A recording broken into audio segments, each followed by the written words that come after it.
Hey everyone, welcome back to the channel. Today we will learn the importance of communication in tourism. So let's dive in. Why do you think communication is so important? What will happen if you have so many thoughts inside you and unable to express it?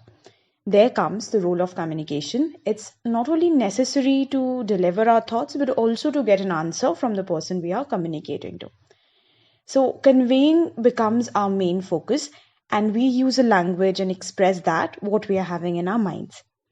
But once we talk about a professional way of communication or an effective communication, then we need to know about the elements of it. Now, below you can see a chart which says the steps being sender, encode, message, decoding, receiver, and a feedback. So suppose we take ourselves as the sender here.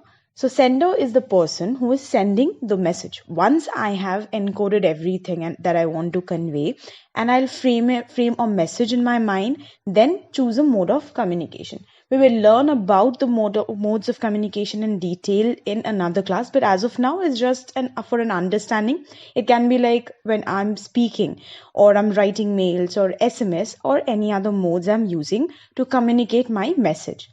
So as I've mentioned about the term effective earlier, how does it apply here? For a sender to be effective, two things are very important. First will be sender's attitude, and second, what the sender is choosing as his symbols, the choice of symbols. Attitude of the sender needs to be a positive one to have an effective communication along with the correct selection of symbols. Now, what does this attitude stands for in communication? It simply states that a person is confident enough and has a belief that whatever he or she is trying to send across the message that is beneficial for others. Consider me as an example. If I speak about without any confidence, or I fumble, or I speak too low, or if I only don't believe that my teaching is going to benefit you all, and or whatever thought I am trying to portray here isn't effective for people, then will it be okay for the listeners? Will they not be disinterested?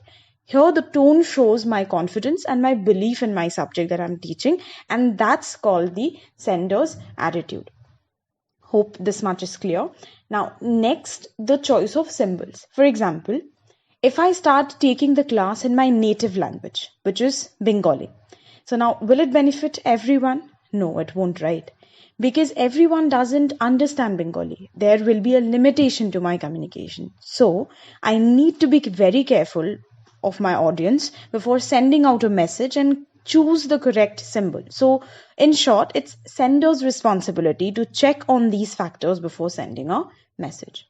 Now, what is a message? Message, in definition, if we talk, then it is a verbal or written or recorded communication sent to the recipient. It is a set of words placed together to form a meaningful information to be conveyed. So, if I want to say I'm teaching the class on tourism topics, this will form a message only when I arrange the words in an order for it to be meaningful enough. And if I say I class tourism teaching, will that make sense? It won't. The actual meaning of it will never reach the receiver. So once the message is conveyed, it needs to be decoded. So decoding here means breaking the message and understanding what meaning is being conveyed.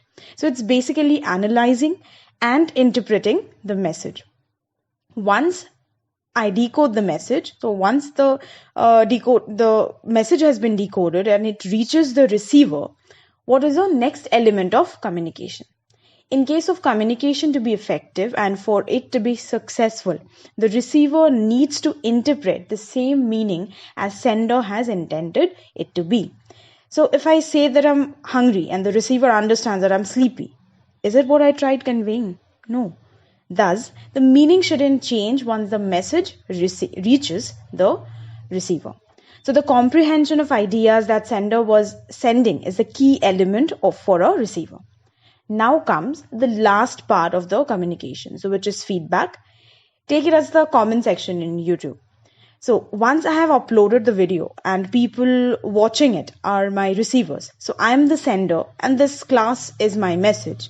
Where whenever they post a comment, or so it acts as like a feedback to what has been communicated by me. So this is very important step as it ensures that the sender knows what and how the message has been interpreted by the receiver. Thus, to summarize, a sender is a person who sends the message. He forms the meaningful information, delivers it to the receiver. The receiver encodes it, receives it, interprets, and gives a feedback. So this is the cycle how an effective communication should work. Now, how communication works in tourism.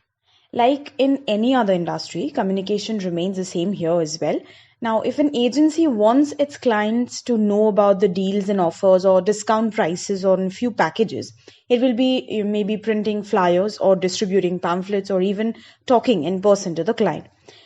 If here how they can communicate effectively, now how will they try to communicate effectively? So that is by choosing the right words, the images, which gives a very clear picture of what deals they are providing, which destination, what are the inclusions in it, and every single detail without portraying any false message or setting up any false expectations. So this is just one small example of how communication works in tourism. So I hope the lesson was useful. So, and thank you so much for watching. Let me know in the comments of the instances when the message you wanted to send wasn't understood or misinterpreted by the receiver. In our next class, we will learn about the barriers of communication. So see you there. Keep learning.